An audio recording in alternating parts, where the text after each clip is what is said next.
اللہ کی توحید میں شک ہو، ایمان چٹ، پاک رسول کی رسالت میں شک ہو، ایمان چٹ، مولا علی یا ان کی پاک اولاد کی امامت میں شک ہو، ایمان چٹ، بی بی طاہرہ کی عصمت میں شک ہو، ایمان چٹ، جنت یا جہنم میں شک ہو،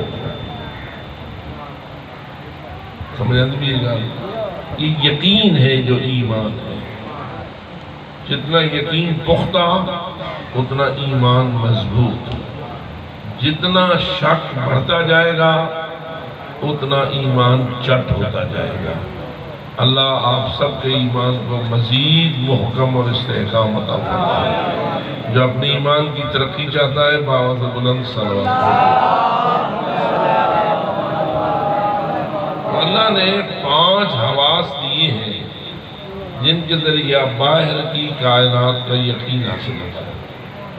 بہت سی ساری چیزیں آنکھیں دیکھتی ہیں تو دیکھنے سے ان کا یقین حاصل ہوتا ہے، لیکن کئی چیزیں ایسی ہیں جو دیکھنے میں نہیں آتی ہیں لیکن سننے سے ان کا یقین حاصل ہوتا ہے۔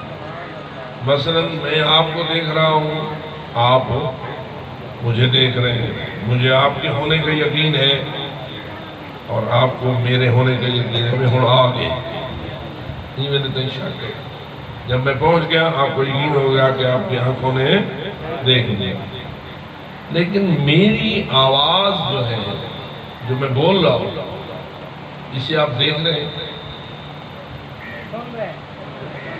یہ کہا تو آپ میری آواز میں بول رہا ہوں نا، جو میرے دل میں ہے وہ آپ کو بتا رہا ہوں، آپ تک وہ میرا سارا دل کی بات پہنچ رہی ہے۔ کیا اس آواز کو دیکھ کے یقین حاصل کر رہے ہیں یا سن کے یقین حاصل کر رہے ہیں؟ اس کا مطلب یہ ہوا آواز ہے لیکن دکھائی نہیں دیتی۔ کیا دیتی ہے؟ سنائی دیتی ہے۔ کئی چیزیں ایسی ہوتی ہیں جو نہ دیکھنے میں آتی ہیں نہ سننے میں آتی ہیں، یقین حاصل ہوتا ہے ان کا۔ وہ کیسے؟ مثلا گلاب کی خوشبو، یہ گلاب کے پھول کے اندر ایک خوشبو ہے نا، یہ خوشبو دیکھی جاتی ہے، خوشبو دیکھی جاتی ہے، خوشبو سنی جاتی ہے نہیں۔ خوشبو کا کیسے پتہ چلتا ہے؟ سونگھنے سے۔ آج کل کاغذ کے بڑے خوبصورت پھول بنتے ہیں جی، یہ جنہیں کئی میرے ہار پہنتے نا تو کئی تو ہوندے سچے ہار جنہیں اصلی پھول ہوندے تو کئی دکان تو ملتے نا انہوں کو بھی سونے ہوتے ہیں نا وہ، لیکن وہ کوڑے ہوتے ہیں، وہ جھوٹے قسم کے ہار ہوتے ہیں۔ کیوں؟ ان میں خوشبو نہیں ہوتی۔ خوشبو کا پتہ کس سے لگتا ہے؟ ناک سے۔ نہ آنکھیں خوشبو کو دیکھتی ہیں نہ کان خوشبو کو سنتے ہیں۔ کون سا آلہ ہے اللہ نے دیا اس کا یقین حاصل کرنے کے لیے؟ ناک دے دی ہے، تو آنکھ ہے دیکھنے کے لیے، اس سے یقین حاصل ہوتا ہے۔ کان ہے سننے کے لیے، اس سے یقین حاصل ہوتا ہے۔ ناک ہے سونگھنے کے لیے، اس سے بھی یقین حاصل ہوتا ہے۔ زبان چکھنے کے لیے، تو یہ جنہا چکھنا لکھاتا ہے نا، پتہ نہیں کتنا لوگوں کے لیے کمائی کا باعث ہے۔ پتہ نہیں کہ میں نے بلا رہے ہر ریڈیا رکھا ہے، میری شیخ کھاؤں ہے نا تیرے کو پتہ لگے میری زندگی میں۔ ان کا آپس میں مقابلہ ہوتا ہے۔ بھائی یہ مقابلہ تجھے کیسے پتہ چلتا ہے کہ کس کے کھانے کا ذائقہ زیادہ بہترین ہے؟ کس سے؟ زبان سے۔ زبان ہے ذائقہ چکھنے والی، اور اس سے پتہ چلتا ہے ذائقے کے یقین کا۔ اور اللہ نے ہر چیز کا ایک ذائقہ رکھا ہے، کوئی چیز جو ہو اس کا کچھ نہ کچھ ذائقہ ہے، اور اس ذائقے کا علم اور یقین حاصل ہوتا ہے زبان کے ساتھ۔ اور کوئی عجیب اللہ کا نظام ہے، 2 چیزوں کا ذائقہ علیحدہ علیحدہ ہے، مثلا ایک کڑوی ہے ایک کھٹی ہے، کوڑتما کوڑا ہے کہ نبویا کھٹا ہے، ان دونوں کو آپس میں ملا دو تو تیسرا ذائقہ پیدا ہوگا۔ یہ ہے یہ نہیں، نہ 100% تھوڑا تو نہ 100% کھٹا ہے، مل جائے گا تو ایک اور قسم کا ذائقہ پیدا ہو جائے گا۔ اسی میں اگر تھوڑی سی ترمیم کرو، تھوڑا سا کھٹاس بڑھا دو اور کڑواہٹ کو گھٹا دو تو ایک اور ذائقہ پیدا ہو جائے گا۔ تو یہ بھی اللہ کا نظام ہے، لیکن اس ذائقے کے جاننے کے لیے اور اس کا یقین حاصل کرنے کے لیے اللہ نے تجھے زبان کے اوپر زبان کی سطح پر، اندر ہی نہیں، زبان کی سطح پر ایک کوئی ایسی شے بچھا دی ہے جس سے کائنات کے سارے ذائقے تجھے معلوم ہو۔ یہ 5 سٹار ہوٹل ہے، یہ 7 سٹار ہوٹل ہے، یہ فلانا ہے، ڈھیانا ہے، کہ کئی یہ پکوان کرنا لے نا پکاونا لے وہاں دن میرا پکا خاص ہے تو تیرے کو پتہ لگتا ہے۔ میں اس لیے زیادہ پیسے لیتا ہوں کہ میں پکاتا چیز اچھی ہوں، تو آپ کو مجھے پکاؤں تو پتہ کیوں نہیں لگنے والی ہے؟ زبان ہی بتاتی ہے نا کہ یہ ذائقہ والا ہے، نہیں ہے، اچھا ہے، لذیذ ہے، غیر لذیذ ہے، کیا چیز ہے۔ تو لذت حاصل کرنے کے لیے، ذائقے کو چکھنے کے لیے اللہ نے تجھے کیا دے دی ہے؟ زبان دے دی ہے۔ اس سے بھی یقین حاصل ہوتا ہے۔ تو کتنی چیزیں آ گئیں؟ آنکھیں ہیں دیکھنے کے لیے، اس سے یقین، کان ہیں سننے کے لیے، اس سے یقین۔ اگر میں ایک جملہ یہ بھی کہہ دوں، جو کچھ پاک رسول نے فرمایا تھا اپنی زندگی میں، وہ آپ تک کیسے پہنچا؟ کسی کے کان نے سنا اور کسی کی زبان نے آگے بیان کیا، تو اسی طرح سارا رسول کا بیان تجھ تک پہنچ گیا۔ درمیان میں واسطہ کون بنا؟ کان والوں کا کان، زبان والوں کی زبان۔ اگر کان نہ سنتا تو کیسے تجھ تک پہنچتا؟ اگر زبان بیان نہ کرتی تو تجھ تک کیسے پہنچتا؟ کہ پاک رسول نے پالانوں کے ممبر پہ چڑھ کے فرمایا تھا، من کنت مولا ہو فہذا علی مولا۔ تو آپ تو نہ سن سکا، لیکن سننے والوں نے تجھ تک پہنچایا، اس کی بنیاد پر آج تیرے دل میں علی بستا ہے۔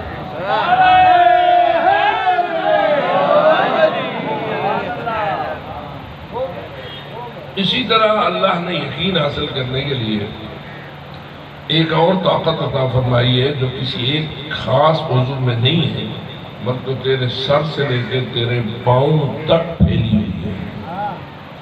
تیرے بدن سے کوئی بھی چیز ٹچ ہوتی ہے تو تجھے پتہ چل جاتا ہے، گرم ہے، ٹھنڈی ہے، نرم ہے، سخت ہے۔ میں مثال دیا کرتا ہوں، مثلا اندھیرا ہو رات کا، سردی ہو بڑی سخت، لوڈ شیڈنگ بھی اپنے زور پہ ہو، اور تو سردی سے بچنے کے لیے کالی رضائی لپیٹ کر کمرے کے اندر سویا ہوا ہو۔ اب رات بھی اندھیری، کمرہ بھی اندھیرا، رضائی بھی کالی، تیرے پاؤں کی چھوٹی انگلی پر اگر ایک کالی سی کیڑی چلے، پتہ نہیں بیٹھے ہو کہہ رہے ہو بیٹھے، اگر کالی سی ایک کیڑی یا چیونٹی وہ تیرے چھوٹے پاؤں، تیرے پاؤں کی چھوٹی انگلی پر چلے، نہ تجھے، نہ اس کو آنکھیں دیکھیں، نہ اس کی آواز کان سنے، نہ اس کی بدبو ناک سونگھے، جی، اور نہ تیری زبان اس کو چکھے، لیکن کیا تجھے یقین حاصل ہو جائے گا کہ میری اس کائنات میں کوئی بغیر ویزے کے آ گیا ہے؟ پتہ لگ گئی سی؟ آنکھوں نے دیکھا نہیں، کانوں نے سنا نہیں، زبان نے چکھا نہیں، ٹھیک ہے؟ کس چیز سے آپ کو پتہ چل گیا کہ وہ آئے؟ کہ جو چکھ سے باور بھی ایسا پتہ لگا، یہ کیسے، کس نے بتایا؟ تیرے مالک خالق نے تیرے بدن میں ایک ایسی طاقت پھیلا دی ہے کہ جب کوئی شے تیرے بدن پہ چلے گی یا ٹچ کرے گی تجھے معلوم ہو جائے گا کہ اس کو کہتے ہیں قوت لامحسوس۔ پس یہ 5 حواس ہو گئے، دیکھنے کے لیے آنکھ، سننے کے لیے کان، سونگھنے کے لیے، ناک چکھنے کے لیے، زبان اور لمس اور مس اور ٹچ کرنے کے لیے پورا بدن۔ میں پوچھتا ہوں کہ یہ جو بھی آپ نے کہا کہ دو فرشتے ہمارے ساتھ موجود ہیں، میں دوبارہ آپ سے اقرار لینا چاہوں گا، کیا دو فرشتے ہیں؟ اکلے بیٹھے ہو یا وہی نال ہے؟ وہ بھی محب علی ہیں یا نہیں؟ فرشتے کیا ایسا ہو سکتا ہے کہ کوئی ہو فرشتہ اور محب علی نہ ہو؟ بتاؤ، ہو فرشتہ لیکن اس کے قلب میں حب علی نہ ہو، کیا یہ ممکن ہے؟ نہیں۔ کوئی یوں سمجھیے کہ فرشتے کے خمیر میں ہے حب علی۔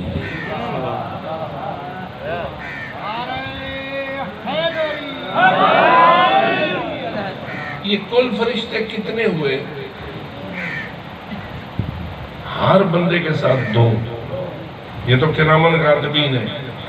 اس وقت مردم شماری والے اقوام متحدہ کے ادارے عام طور پر بتاتے ہیں کہ زمین پر 8 ارب انسان آباد ہیں۔ کل آبادی تقریباً کتنی ہے؟ 8 ارب۔ ہر ایک کے ساتھ 2 فرشتے ہیں یا کسی کے ساتھ؟ ہر ایک کے ساتھ۔ پکی بات، یقین ہے یا شک ہے؟ تو 8 ارب 2 16 ارب دا یہ بدلے کرامن کاتبین جنہیں انسان دنالا۔ ابھی اگر تو ان فرشتوں کے متعلق غور کرے جن کے متعلق حدیث کے ساتھ تیرے سامنے پڑھی جاتی ہے، سنایا جاتا ہے تجھے کہ جب 5 تن پاک چادر زہرا کے نیچے اکٹھے ہو گئے اور آیت تطہیر نازل ہو گئی تو امیر المومنین علی ابن ابی طالب نے پاک پیغمبر کے سامنے عرض کیا، یا رسول اللہ اخبرنی بال جلوسنا ھذا تحت القصاء من الفضل عند اللہ۔ یا رسول اللہ ہم 5 پاک ہستیوں کا اس چادر زہرا کے نیچے اکٹھا ہونا، آپ فرمائیے ہمارے اس اکٹھے مل بیٹھنے کی فضیلت اللہ کی نگاہ میں کیا؟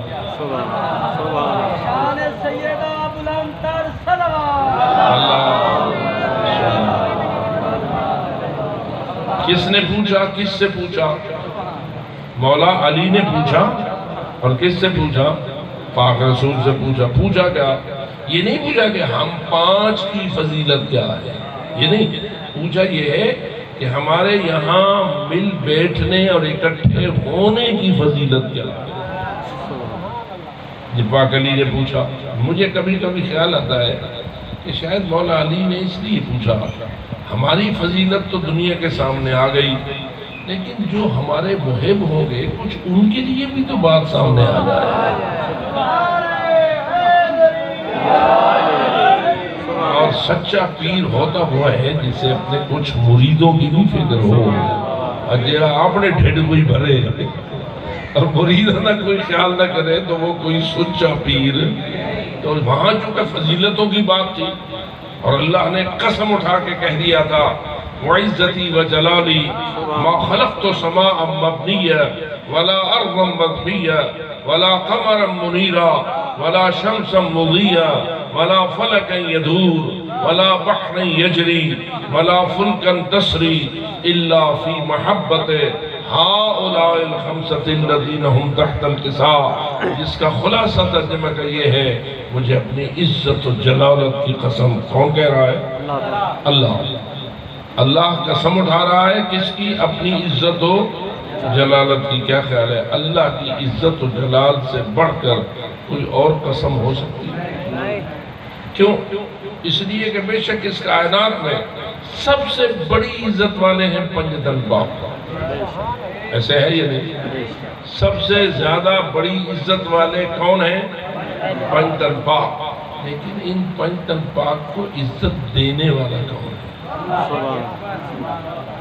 وہ کون ہے جس نے محمد کو محمد بنایا؟ وہ کون ہے جس نے علی کو علی بنایا؟ وہ کون ہے جس نے زہرا کو زہرا بنایا؟ وہ کون ہے جس نے حسن کو حسن اور حسین کو حسین بنایا؟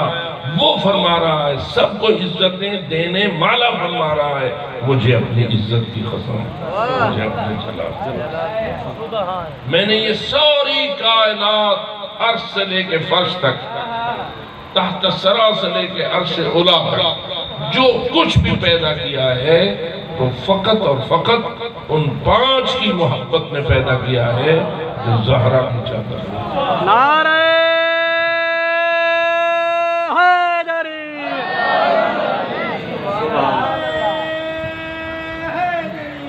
یا علی، جو کچھ بھی اس کائنات میں فیض تقسیم ہوا ہے اللہ کی طرف سے وہ ان 5 ہستیوں کے توفیق تقسیم ہوا ہے۔ جو اس پہ ایمان رکھتا ہے اسی ایمان پہ جینا چاہتا ہے، اسی ایمان پہ مرنا چاہتا ہے، باواز بلند صلی اللہ۔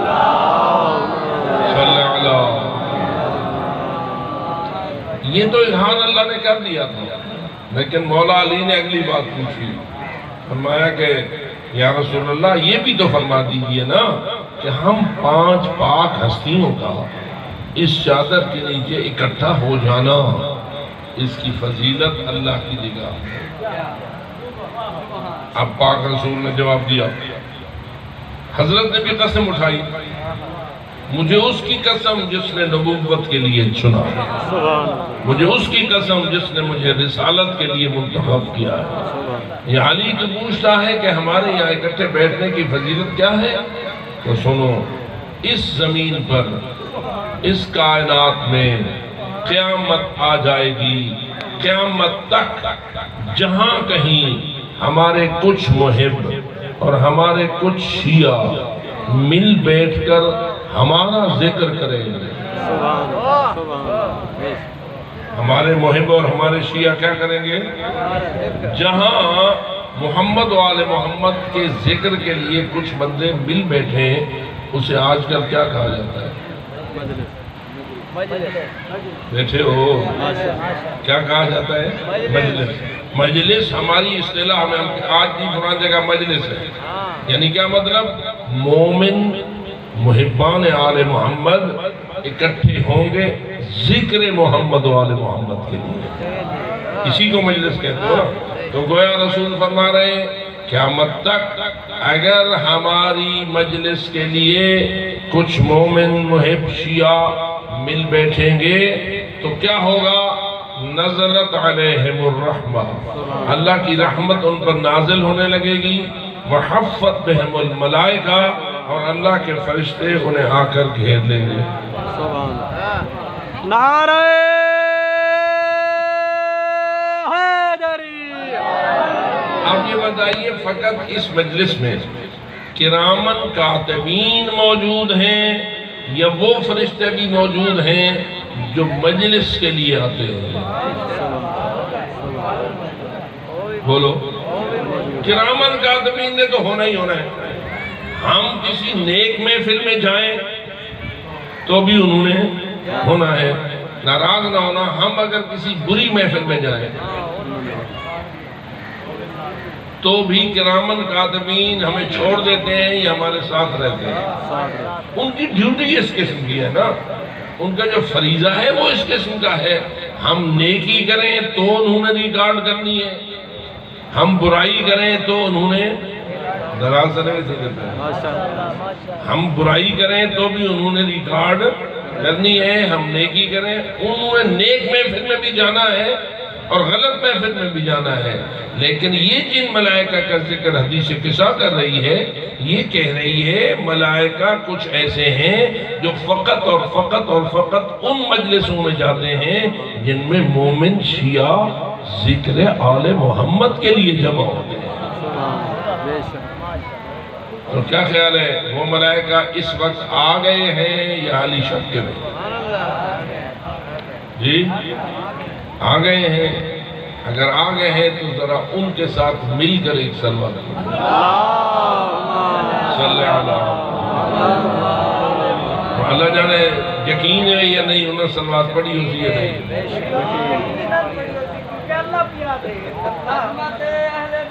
نبوہ بلند پر صلوات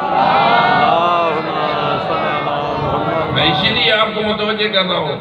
آپ کو یقین ہے کہ وہ ملائکہ آ گئے ہیں, یقین ہے کہ انہوں نے بھی ہمارے ساتھ صلوات پڑھی ہے, یا انہیں شک ہے؟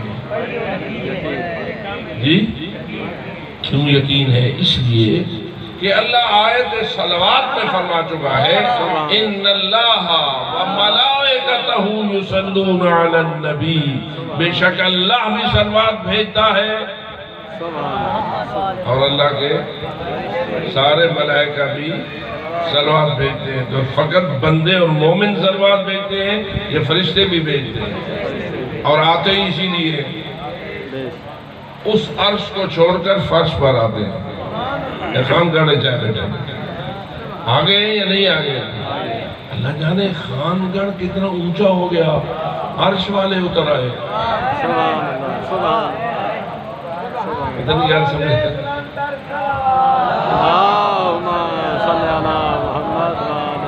آسمانوں والے اتر آئے زمین پر, خان گڑھ کی زمین پر.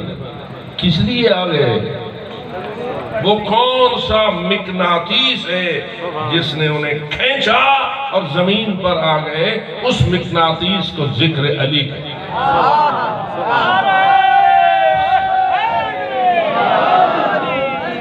مقناطیس کا کام ہے نا لوہے کو اپنی طرف, یہی ہے نا مقناطیس کی تاثیر کہ لوہے کو اپنی کی طرف جو کھینچنے والا ہے وہ ہے مقناطیسی تاثیر. اب دیکھ ذکر آل محمد کیسی تاثیر ہے, کھینچتا ہے کس کو؟ آسمان کے ملائکہ کو. اترتے ہیں کدھر؟ مجلس کہاں ہو رہی ہے؟ زمین پر ہو رہی ہے نا. اچھا ذرا اگر آپ ناراض نہ ہو یہ فرمائیے معراج کیا ہوتا ہے؟ تھوڑا یہ میرے نام لگ تھوڑے. معراج ہوتا ہے نیچے سے اوپر کی طرف عروج کرنا. عروج کرنے کو کہتے ہیں معراج. اب مجھے بتا, یہ جنہوں نے آسمانوں کو چھوڑا اور تیری خان گڑھ کی زمین میں آ گئے, ان کی تنزلی ہوئی یا ترقی ہوئی؟ انہوں نے گھٹیا کام کو چھوڑا اور اعلیٰ کام کی طرف آئے, یا اعلیٰ کو چھوڑ کر ادنا کی طرف آئے؟ اللہ نے ہمیں عقل بھی تو دی ہے نا. ملائکہ کیوں ایسا کام کریں گے کہ بڑے کام کو چھوڑ کر چھوٹے کام کی طرف آئے؟ ملائکہ کا کام ہی یہی ہے, چھوٹے کو چھوڑیں گے بڑے کی طرف آئیں گے. اب بتا جو کچھ آسمان پہ کر رہے تھے وہ کیا تھا, اور جو زمین پر آئے ہیں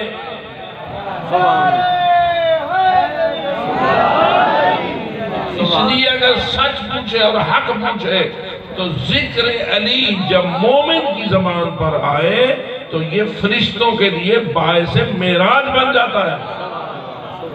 ذکر آل محمد بلند پر صلوات. اور اگر علی کا ذکر بلندی کا باعث بنتا ہے تو خود علی. سبحان اللہ سبحان اللہ. تو خود غور کر. مثلا رسول اکرم نے ایک حدیث فرمائی جو تمام کتب سنی و شیعہ میں موجود ہے. مثلا علامہ فخر الدین رازی کی تفسیر کبیر بھی موجود ہے, اور شیخ کلینی کی کتاب الکافی میں بھی موجود ہے, اور بڑی مشہور حدیث ہے. کیا اس کا ایک جملہ ادا کرتا ہوں, بابا سے بلند صلوات پڑھتا ہوں. فرمایا الا ومن مات علی حب آل محمد جعل اللہ قبرہ مزارا لملائکۃ الرحمہ. کان کھول کے سنتے بیٹھے ہو یا سم کے سنتے بیٹھے ہو؟ اللہ, یہ جو اللہ ہوتا ہے یہ کہیں کو ہوشیار کے واسطے جنہیں ذاکر ساڑھے نہیں ہے تو سر چاہتے سوڑو. اس کو عربی زبان میں لفظ اللہ الف حمزے کے ساتھ جو اللہ ہے وہ اس معنی میں استعمال ہوتا ہے. ہوشیار ہو کے سنو, خبردار ہو کے سنو. ڈھلے تھی کہ تے سست تھی کہ تے سر ساٹھ کے نہ سنو, سر چاہ کے سنو. کیا سن؟ الا ومن مات علی حب آل محمد, جو بندہ مرے حب آل محمد پر, یعنی اس کو موت کس حالت میں آئے؟ آل محمد کی محبت اور اس کے سینے میں قلب کی گہرائی میں حب آل محمد ہو اور ملک الموت آ جائے اور اس کی روح کو قبض کرے. توجہ ہو گئی؟ جو مرے حب آل محمد پر، پاک رسول کی زبان ہے، کسی شاعر کا شعر نہیں، کسی شاعر کا شعر نہیں، کسی مولوی کا کلام نہیں، کسی خطیب کا خطبہ نہیں. کلام کس کا ہے؟ ما ینطق عن الہوی ان هو الا وحی یوحی، جو بغیر وحی کے بولنے والی زبان ہے ہی نہیں. وہ فرما رہے ہیں جو حب آل محمد پہ مرے جعل اللہ قبرہ، اللہ اس کی قبر کو مزارن لملائکت الرحمہ، رحمت کے فرشتوں کے لیے مقام زیارت بنا دیتا ہے. پتہ نہیں کیا سمجھا نہیں.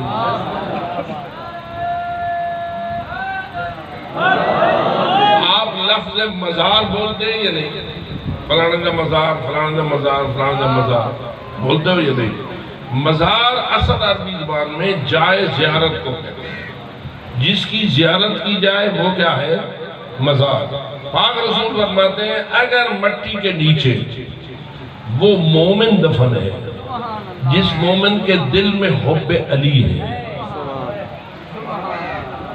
اگر منو مٹی کے نیچے وہ مومن دفن ہوا ہے جس مومن کے دل میں حب علی ہے، تو اللہ اپنے ملائکہ عرش کو حکم دیتا ہے جاؤ اس قبر کی زیارت کرو جس میں علی کا محب دفن ہوا پڑا ہے. نعرہ حیدری. اصل دفعہ ہے نا ڈر دے قبرستان ونجن کو یہ ہے یہ نہیں. اصل تے قبرستان دے نیڑے لنگوں دے ڈال لاکھ ہوئے تے راہ دے لے لکھنا پوے تو مصیبت آئی دلی ہوتی ہے. لیکن ذرا دیکھ صحیح، تو جس قبرستان میں جانے سے گھبراتا ہے، آسمان کے فرشتے آسمان سے اتر کے اسی قبرستان میں اس لیے آتے ہیں کہ یہاں محب علی دفن ہوا پڑا ہے. سبحان اللہ. ایک آل شک کے یا پاک کے؟ پاک کے. جی اگر تو تجھے اپنے رسول کی رسالت پر یقین ہے، ان کے فرمان کی حقانیت پر یقین ہے، تو پھر یقین ہے. تجھے کسی عام ملا کی بات پہ یقین آ جاتا ہے، رسول کی بات پہ یقین نہیں آتا. وہ دینے پہ فتوے فلانا ہی تے فلانا ہوں تے تو بتے جان انہوں نے حق ہے لڑے گا. نہیں ہے حیثیت کسی ملا کی رسول کی زبان کے مقابلے. اور یہ پاک حدیث ہے مولا رسول اکرم کی کہ مومن جس کے دل میں حب علی ہے بشرطے کہ مرے حب علی پر. مرن کو پہلے چھوڑ نہ ہوں علی پر. پروگرام توڑا مولا علی دی محبت کو توڑتے ہی پچھاؤں دیں یا رائے چھوڑ دیں. جی ہاتھ بلند کر کے نعرہ حیدری. اللہ کا وعدہ ہے کہ اللہ تو اپنی نیت کو ٹھیک رکھ، میری توفیق تجھے شامل حال ہے. اللہ یہ نہیں ہے کہ بھی کہیں جاتے کچھ سے کہیں جاتے کچھ، اس کے اصول ہیں، اس کے ضابطے ہیں. لن تجد لسنت اللہ تبدیلا، تو اللہ کی سنت کو کبھی بدلتا ہوا نہیں پائے گا. اور اللہ نے یہ قانون و دستور و آئین بنا دیا ہے، تیری نیت اگر علی کے حق میں ٹھیک رہی تو کبھی بھی تو حب علی سے محروم نہیں. بس ایک گال ہے، بتائے شیطان یہ بڑا دشمن ہے. یہ چاہتا ہے میں ان دے ڈھٹ میں کوئی زمین دی محبت، کوئی سونے دی محبت، کوئی بئی شے دی محبت پا دے ماں تے ہولے ہولے ای کنو علی دی محبت کٹ گئے. یہ میں کہیں کہ میں لے ہوں گے اگر وہ ناراض نہ تھے ہو کہ رشتے ہی ہو جائے ہونے جو لوگوں کو علی چھڑا دینا.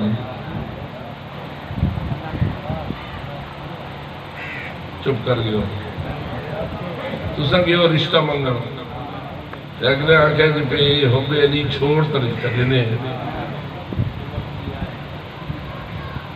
جی اگر حب علی درا سے تسے رشتہ نسے دے دے ہوں جیڑا رشتے دی خاطر علی کو لے وے چھوڑ پتہ ناراض دی پہ ہو سکتا تو مجھے یہ کہنے دے جو اپنے مولا علی کی محبت سے دستبردار ہوتا ہے کسی رشتے کے لیے تو مجھے کہنے دے اس کے دل میں علی کی محبت تھی ہی نہیں یہ فراڈ کر رہا تھا یہ دھوکہ دیے ہوئے تھا اصل میں یہ منافق تھا ظاہر میں محب علی بنا ہوا تھا اس کے دل میں حب علی تھی ہی نہیں کیونکہ جس کے دل میں سچی حب علی ہو ایک رشتہ نہیں کروڑوں رشتے ایک مربع نہیں کروڑوں مربع اور میرے سارے پاکستان کی حکومت ریڈی دی وجہ ہی شرط جو علی کو چھوڑ دو جی کوئی راضی ہے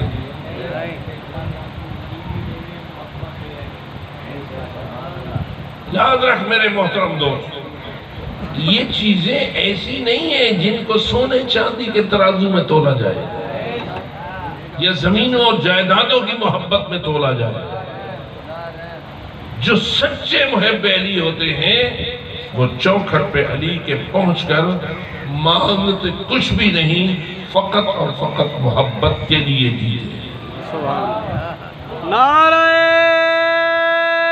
حیدری مثال کے طور پر رسول اکرم کے ایک پاک صحابی کا نام ہے ابو ذر غفاری ابو ذر غفاری بڑی ماریں کھائی ہیں اس نے علی کی محبت چھوڑ دو نہیں نا اس کو مدینے والے نے شام بھیج دیا شام گیا وہاں وہی بات جو محبان علی ہیں ان کی تعریف کرتا ہے جو بغض علی رکھتے ہیں ان کی مذمت کرتا ہے ماحول دیکھتا ہے کہ علی مولا کے خلاف ہے تو خوب تقریر کرتا ہے شامل آکھیا اپنے گلوں کر گئی میرے گل پا چھوڑے جناب ابو ذر غفاری دے دشمنہ دلانا اب آرڈر ہو گیا اس کو واپس بھیجو اور بھیجو بھی ایسی حالت میں کہ اونٹ پہ باندھ دو اور آ کے مدینے میں وہ رسیاں کھولو اور جو شام سے لے کے مدینے تک اس حالت میں باندھ کے آئے حالت کیا ہو گئی تھی کہ جب مدینہ پہنچا تو رانوں کے گوشت اتر چکے پوچھا گیا تجھے کون سی جگہ زیادہ پسند ہے کہنے لگے مجھے مکہ مکرمہ بڑا پسند ہے کہ وہاں اللہ کا گھر ہے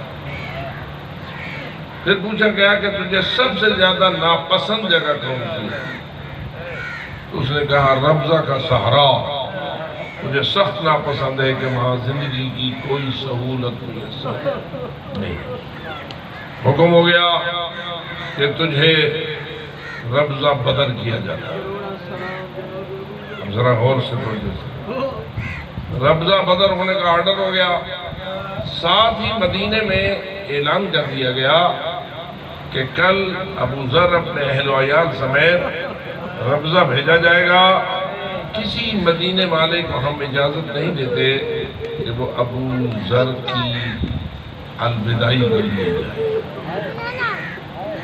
ابو ذر کو کوئی ملنے کی اجازت اب کیا ہوا ایک بیوی ایک بیٹی ایک بیٹا ابو ذر کا ہی اس کے اہل و عیال ہے ان کو لے کے چلا کدھر ربضہ کی طرف کیونکہ مدینے میں آرڈر ہو گیا تھا کہ کسی نے الوداع نہیں کرنا لیکن آج بھی اگر آپ نہج البلاغہ اٹھائیں تو آپ کو گواہی دے گا کہ علی مولا بمائے حسنین شریفین بمائے عمار ابن یاسر و عبداللہ ابن عباس و خاصان خاص اس راستے پر پہلے سے کھڑے ہوئے تھے جہاں سے ابو ذر نے گزر کے رضا کو جانا۔ شان ابو الحسن علی ابن ابی طالب بلند تر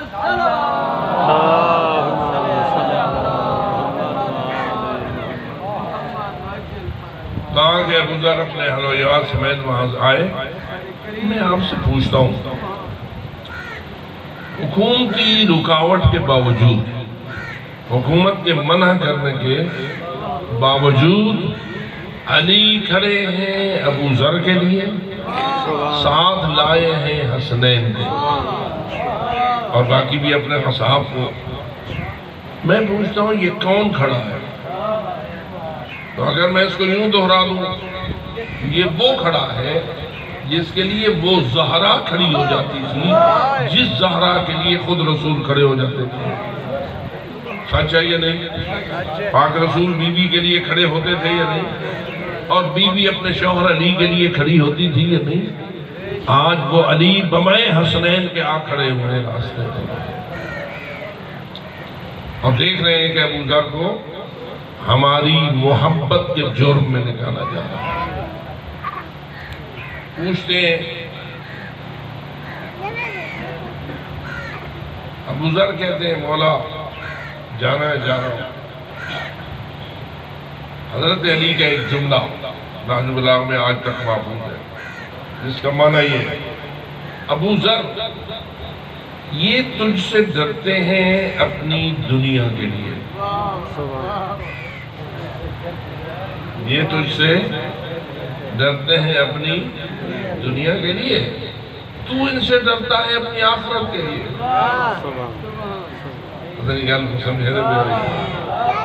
یہ تجھ سے ڈرتے ہیں اپنی دنیا کے لیے، تو ان سے ڈرتا ہے اپنی آخرت کے لیے۔ تو ابو ذر ان کی دنیا ان کے پاس رہنے دے، اپنی آخرت بچا اب چلا۔ مولا علی اذن مل گیا یا نہیں؟ دکھ برداشت کرنے کے لیے یا سکھ اٹھانے کے لیے؟ کیونکہ رمضان کا سہرا تو انتہائی دکھی سہرا تھا، اور مولا نے کہہ دیا یہ دکھ کا سہرا ہے، بے شک جا اپنی آخرت کے لیے۔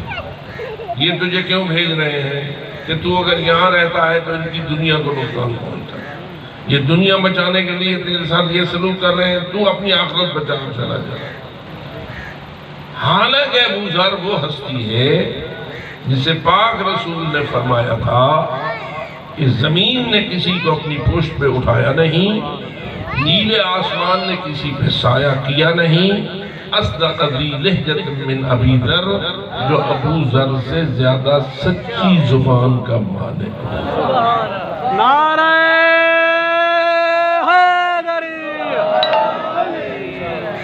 میں آپ سے پوچھتا ہوں، محب علی تھا یا نہیں؟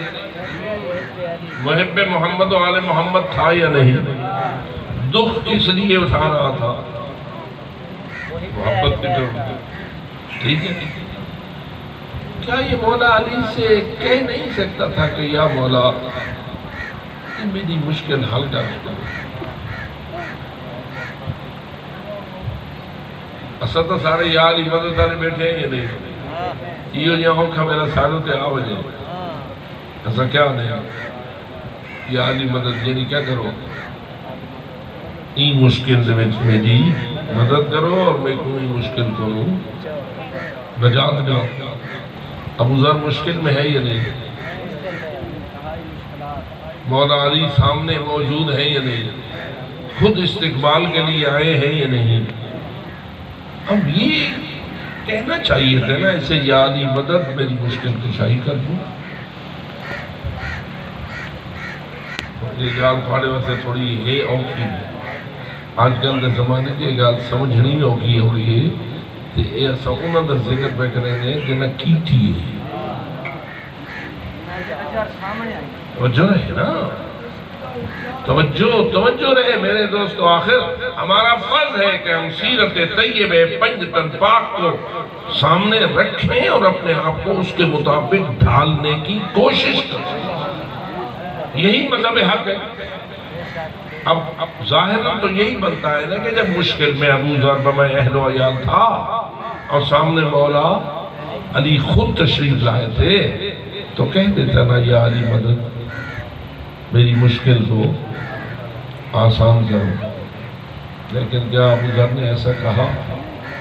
ربضہ چلا گیا یا مدینے رہ گیا؟ اور آپ جانتے ہیں میں تفصیل میں نہیں جا سکتا، وہاں پہلے بیٹا فوت ہو گیا، بیوی فوت ہو گئی، آخر میں خود فوت ہو گئی۔ بیوی کی قبر بھی خود بنائی، بیٹے کی قبر بھی خود بنائی، اور اپنے جنازے سے پہلے بیٹی نے پوچھا بابا تو فوت ہو رہا ہے، تیرا غسل و کفن کون کرے؟ اس قسم کے سخت ترین مراحل میں زندگی گزاری، لیکن یہ نہ کہا مولا مجھے اس مشکل سے نجات دلائیے۔ اپنی جان سمجھنے پہ ہو جائے۔ اب ذرا سوچئے، مومن